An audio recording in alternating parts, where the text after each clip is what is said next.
Hola doctores, me da gusto saludarlos. Bienvenidos a esta sesión académica que para algunos pues ya me conocen, para los que no, soy el doctor José Carlos Loaiza Villalobos y en este video vamos a hablar de pruebas de funcionamiento hepático que, como su nombre lo indica, nos van a mostrar el funcionamiento del hígado o si está teniendo algún proceso maligno, por ejemplo algunos procesos de intoxicación por algunos fármacos o algún proceso inflamatorio o de lisis celular. También en esta sesión vamos a revisar la fisiopatología de enfermedades relacionadas al hígado, como la hiperbilirrubinemia directa e indirecta, la cirrosis hepática y la hepatitis de tipo no infecciosa. De las tipos no infecciosas vamos a hablar de la hepatitis autoinmune y un problema muy común de los recién nacidos que es el kerníterus.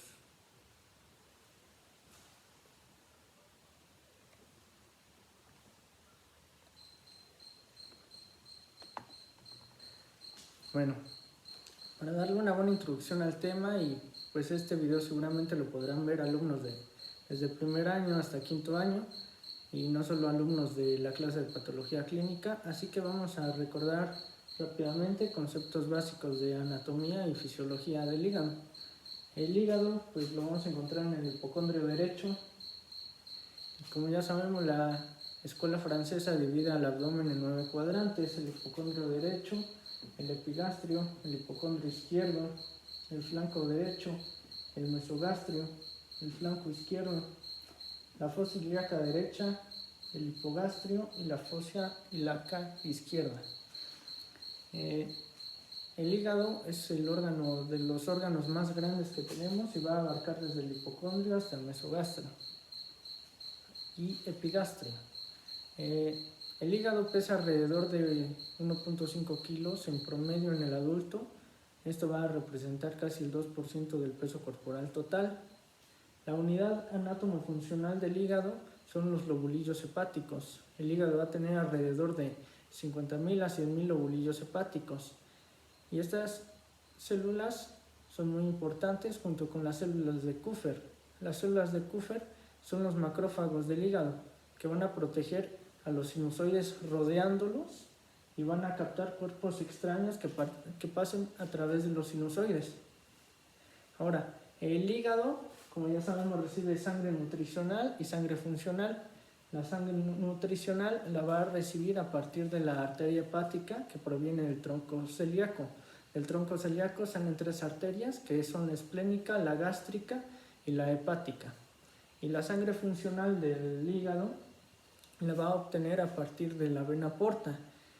Después de que pase de la vena porta va a desembocar en la vena hepática. El hígado lo van a sostener 3 ligamentos que son el coronario, el falciforme y el redondo. Va a estar conformado por 4 lóbulos: el derecho, el izquierdo, el redondo y el caudado. Aparte de los 4 lóbulos en el que los podemos dividir, también el hígado, al igual que el pulmón, se va a dividir por segmentos. En el pulmón son 10 segmentos y para el hígado son 8 segmentos.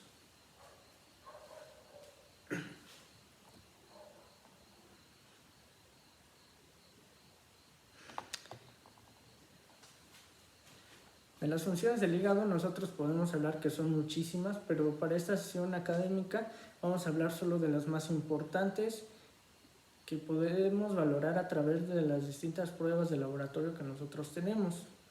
Bueno, primero, el hígado, una de sus principales funciones es que es un reservorio de sangre. El hígado puede almacenar alrededor del 10% de la sangre total del cuerpo. Tiene una función regenerativa. Cuando nosotros quitamos un porcentaje del hígado y no hay alguna complicación por alguna infección, el hígado tiene la capacidad de volverse a regenerar. También una de las funciones más importantes del hígado es la función hematopoyética.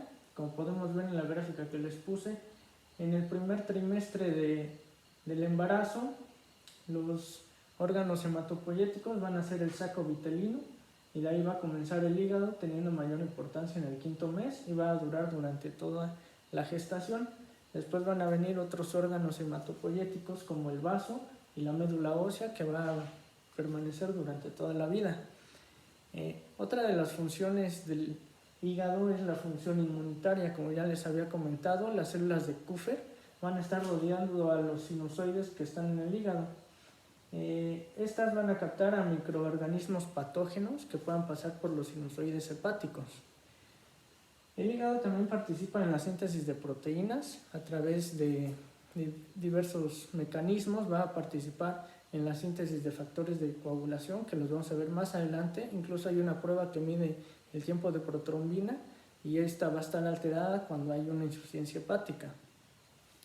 El hígado también participa en el metabolismo de las grasas con la formación del colesterol y en el metabolismo de las proteínas por desaminación.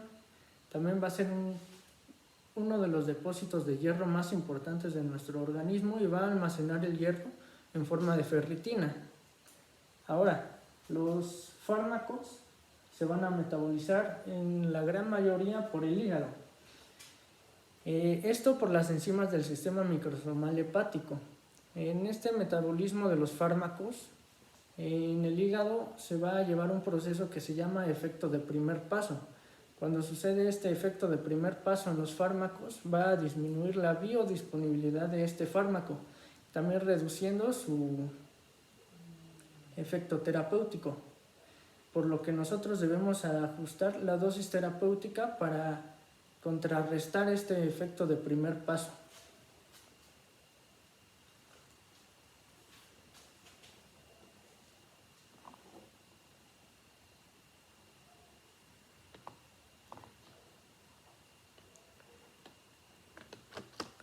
Ahora, nosotros tenemos distintas pruebas para valorar la función hepática. Tenemos muchas y vamos a aprendernos las abreviaturas para que nos sea más fácil manejar la información en esta sesión académica. Tenemos a la transaminasa glutámico oxalacética, que se abrevia como TGO. Tenemos a la transaminasa glutámico pirúvica, que se abrevia como TGP. Tenemos a la gamma glutamil transpeptidasa, que se abrevia como GGT. Tenemos a la bilirrubina directa como BD, bilirrubina indirecta como BI y la fosfatasa alcalina como FA y tiempo de protrombina como TP. Tenemos a las transaminasas, que son las TGO, TGP y GGT, que nos van a hablar de procesos inflamatorios crónicos y de necrosis aguda, respectivamente. La GGT nos va a hablar de procesos como colestasis o una obstrucción biliar. Estas van a estar aumentadas en el suero por distintas enfermedades que pueden ser tanto hepáticas como no hepáticas. Por ejemplo, en una esteatohepatitis no alcohólica, que también es conocida como hígado graso, o en la enfermedad de Wilson, o en la hepatitis autoinmune, en enfermedades que son provocadas por abuso de alcohol y en el déficit de la 1-alfa antitripsina. Aparte de las transaminasas, para valorar la función hepática, nosotros tenemos a las bilirrubinas, que como ya sabemos, la bilirrubina normalmente es excretada por la bilis y se encuentra en mínimas cantidades en la sangre.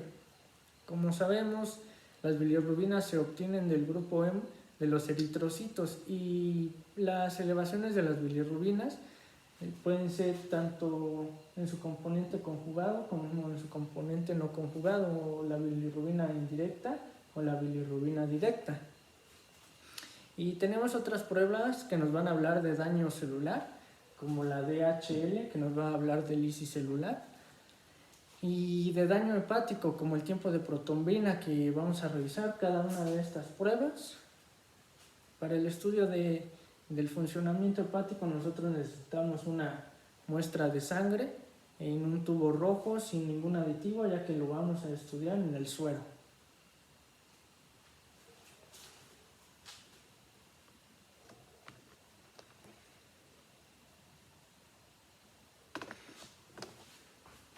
Vamos a comenzar con la transaminasa glutámico oxalacética, o también conocida como la TGO. La TGO tiene una vida media de 17 horas.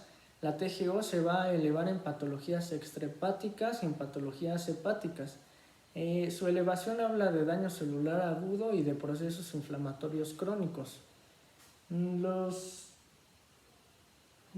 valores de referencia de la TGO van de los 5 a los 40 unidades por litro de suero. Cifras que se eleven por encima de las 1000 unidades por mililitro nos van a revelar un daño extenso en el hígado. La TGO no es exclusiva del hígado, también la vamos a encontrar elevada en padecimientos cardíacos, musculoesqueléticos o propiamente hepáticos. También podemos encontrarla elevada en hemorragias cerebrales. Y la TGO, su utilidad es en la detección de enfermedades infiltrativas en el hígado.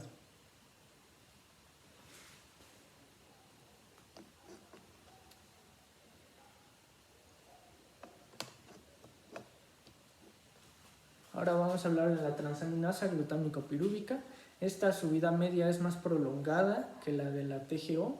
Su vida media es alrededor de las 45 horas.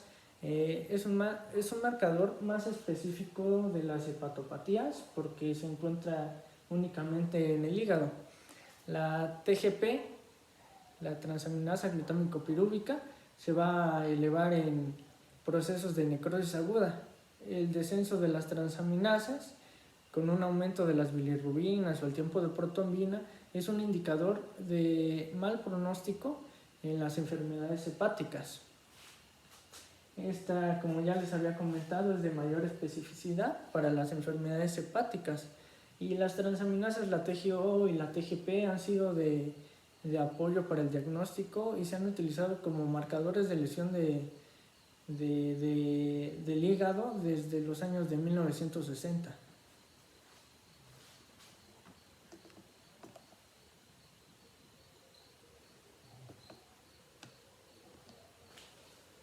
Ahora vamos a hablar de la gamma-glutamiltransferasa o la GGT. La GGT, esta transaminasa, se va a elevar cuando hay una obstrucción biliar o colestasis. Su elevación frente a una fosfatasa alcalina normal se debe sospechar de una enfermedad hepática alcohólica. Es una de las pruebas más sensibles para la enfermedad obstructiva, es una de las pruebas más sensibles para la enfermedad obstructiva hepatobiliar en comparación con la fosfatasa alcalina. Las concentraciones de la GGT pueden estar alteradas también por enfermedades no hepáticas como carcinoma prostático, el EPOC, el hipertiroidismo, y en las hepatopatías con daño celular se van a elevar los niveles de la gamma-glutamiltransferasa hasta 5 veces por encima de sus valores de referencia. Se va a encontrar elevada en enfermedades hepatobiliares, por colestasis, enfermedades pancreáticas, por cirrosis hepática o por neoplasias que estén afectando el flujo de las bilirrubinas. También medicamentos como la fenitoína y el fenobarbital van a aumentar a la GGT debido a que estas inducen el sistema enzimático microsómico.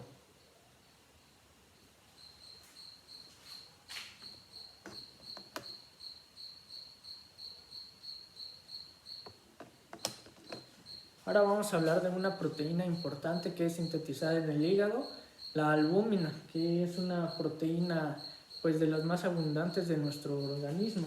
La albúmina tiene una vida media de 3 semanas y es un buen marcador para las enfermedades hepáticas crónicas. Sus niveles también pueden estar afectados por una lesión renal. Por ejemplo, en un riñón sano no se va a andar excretando grandes cantidades de albúmina, pero en un riñón dañado de la sangre se va a filtrar por los glomérulos y va a pasar la albúmina hacia la orina y vamos a tener albuminuria. Y va a haber pérdida importante de albúmina. También podemos perder albúmina en pérdidas gastrointestinales. Los valores normales que nosotros esperamos encontrar de albúmina van de 3.4 a 5.4 gramos sobre litro o 34 a 54 gramos por litro. Esta albúmina, cuando esté elevada, nos va a hablar de lesiones hepáticas ya crónicas.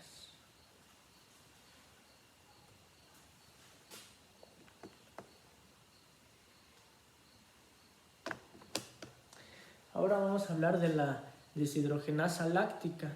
La deshidrogenasa láctica es una enzima que no es tan sensible para mostrar el daño hepático.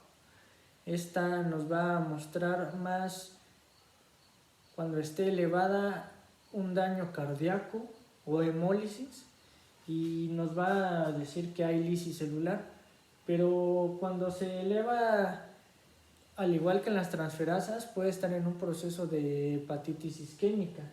Aquí les ilustré que la lesión cardíaca pues va a estar aumentada la deshidrogenasa láctica, y en la anoxia hepática la DHL5 es la enzima predominante en la anoxia hepática, y también la DHL5 va a estar aumentada en la enfermedad primaria del hígado.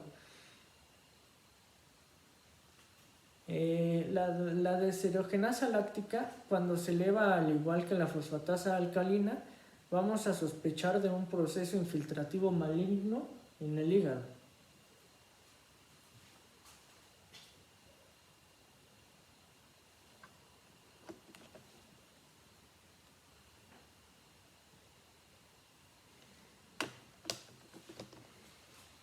Ahora vamos a hablar de otra prueba, que es el tiempo de protrombina. Bueno, como ya sabemos, el hígado va a sintetizar diferentes factores de coagulación, que son los factores de coagulación 1, 2, 5, 7, 9, 10, 11 y 12. Cuando hay una insuficiencia hepática, ya se los había comentado hace rato, la producción de estos factores de coagulación pues va a estar deficiente, lo que va a traer como efecto que el tiempo de protrombina va a estar prolongado. Esto puede ser provocado por una colestasis dependiente de enfermedades biliares o por una mala absorción de grasas. Nosotros, para medir el TP, el tiempo de protrombina, pues necesitamos una muestra de sangre en un tubo azul con aditivo de citrato de sodio como anticoagulante.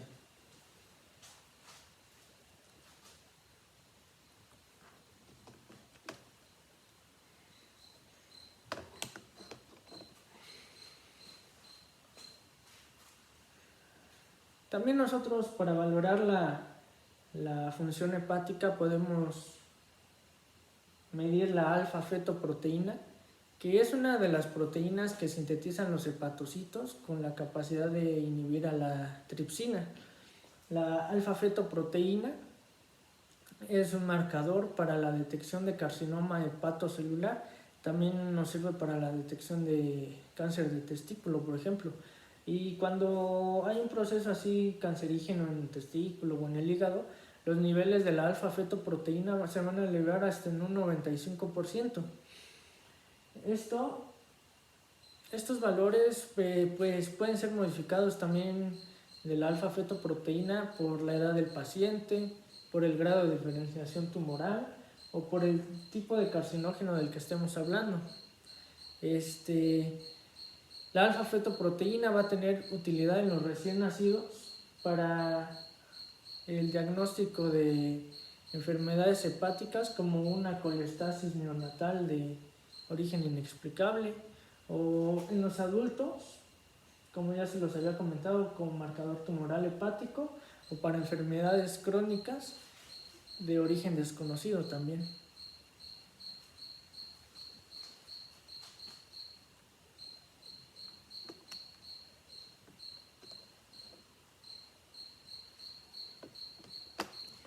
Otro estudio que tenemos es la fosfatasa alcalina.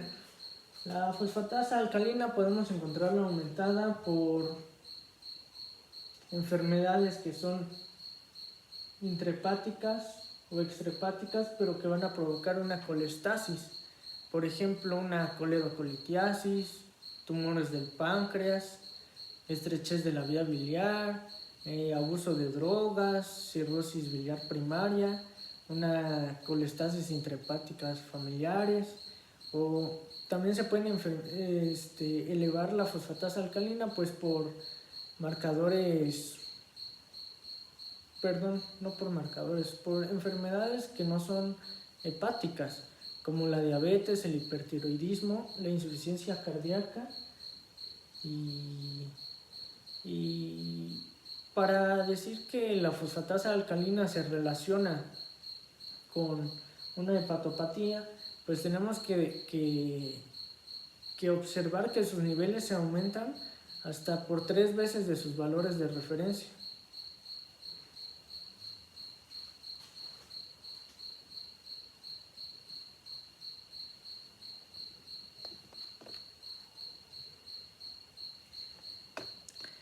Ahora vamos a comenzar a revisar la fisiopatología de enfermedades relacionadas con el hígado. La primera de la que vamos a hablar es de la cirrosis hepática y les hice un flujo de información aquí para comprender más fácil las cosas. La cirrosis hepática es una de las enfermedades irreversibles donde se va a caracterizar por fibrosis y conversión del tejido hepático en nódulos. Esto va a provocar un aumento de la circulación portal, lo que se va a ver reflejado en una hipertensión portal. Esto pues por la disminución de los sinusoides y también esto va a provocar una insuficiencia hepática. Ahora, los pacientes a partir de la hipertensión portal pueden presentar complicaciones como varices esofágicas.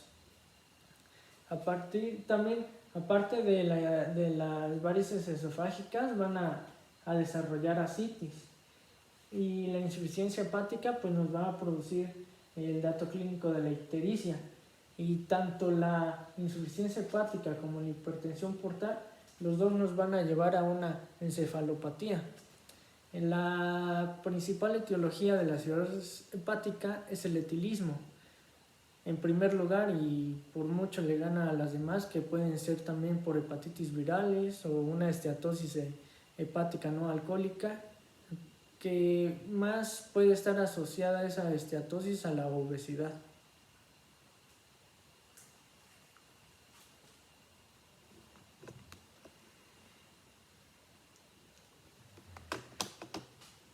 Ahora vamos a hablar de la hepatitis no infecciosa del tipo autoinmune. Las células que van a atacar nuestro propio hígado van a ser los linfocitos TCD4. En la hepatitis autoinmune se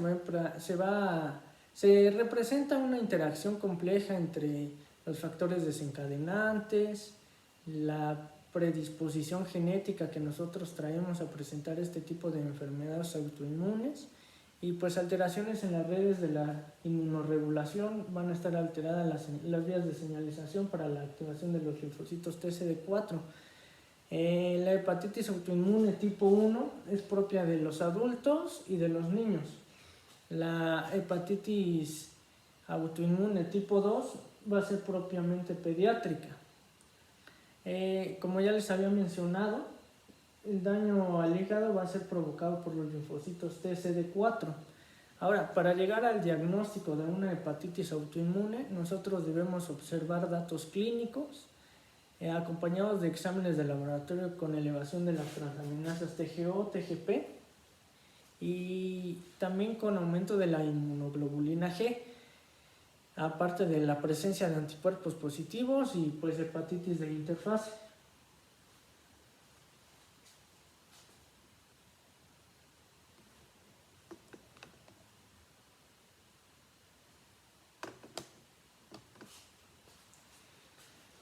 Ahora vamos a hablar de las enfermedades hepáticas relacionadas con la bilirrubina.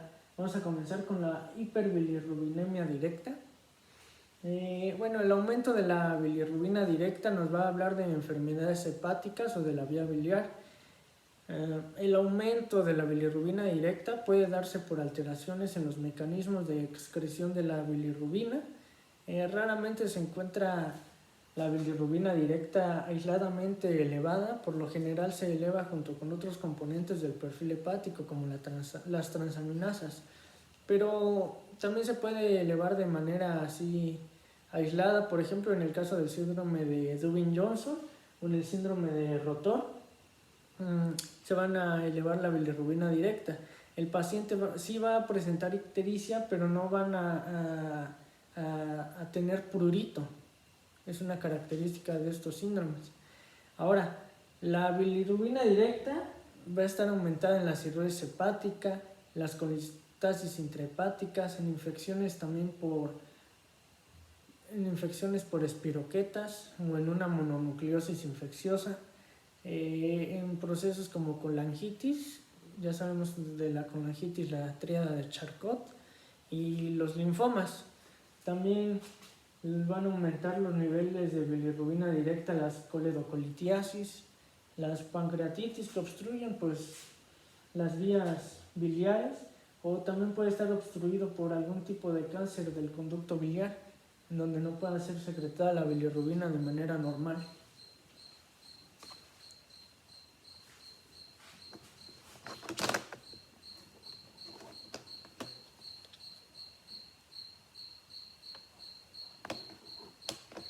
Ahora vamos a hablar de la hiperbilirrubinemia directa. Los niveles de bilirrubina indirecta se van a elevar cuando hay una producción excesiva de bilirrubinas y pues no se alcanza a conjugar con la misma rapidez. Un ejemplo muy claro es la anemia hemolítica, en donde va a haber exceso de bilirrubina por la destrucción de los eritrocitos. También puede estar aumentadas en otras patologías como una hematopoiesis ineficaz, o en hematomas, o en la inmadurez del hígado.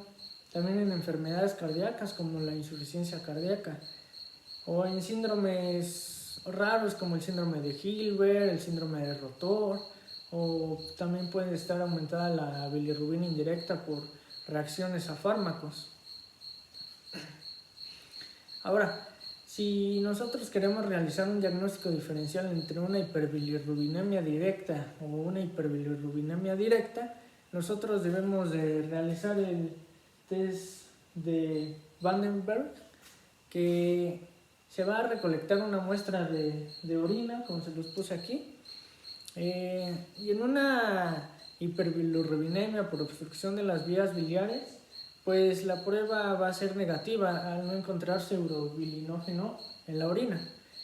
Otra prueba que pues no es muy específica que digamos, se puede realizar en la orina, es la prueba de agitar la muestra para observar la espuma que se forma. Esta espuma se va a formar cuando hay grandes cantidades de bilirrubina conjugada debido a una patología obstructiva.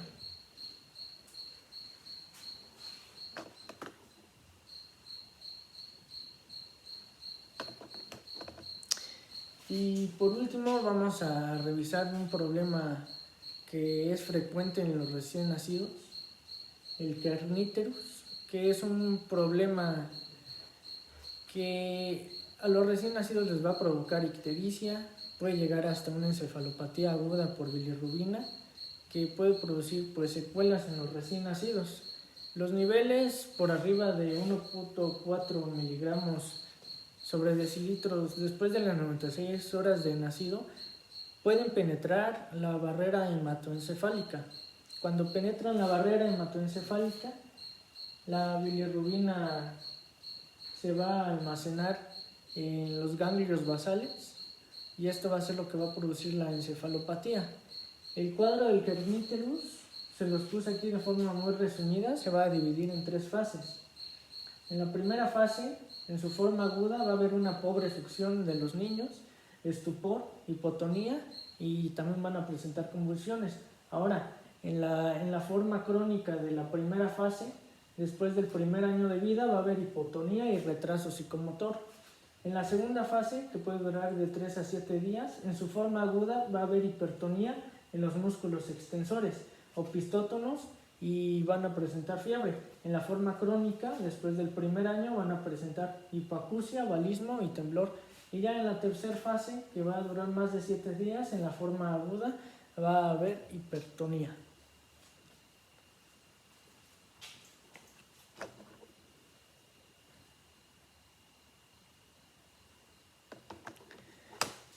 Es todo de mi parte, doctores. Deseo que haya sido de su agrado el tema. Deseo que estén bien en casa y que pronto nos volvamos a ver. Hasta luego.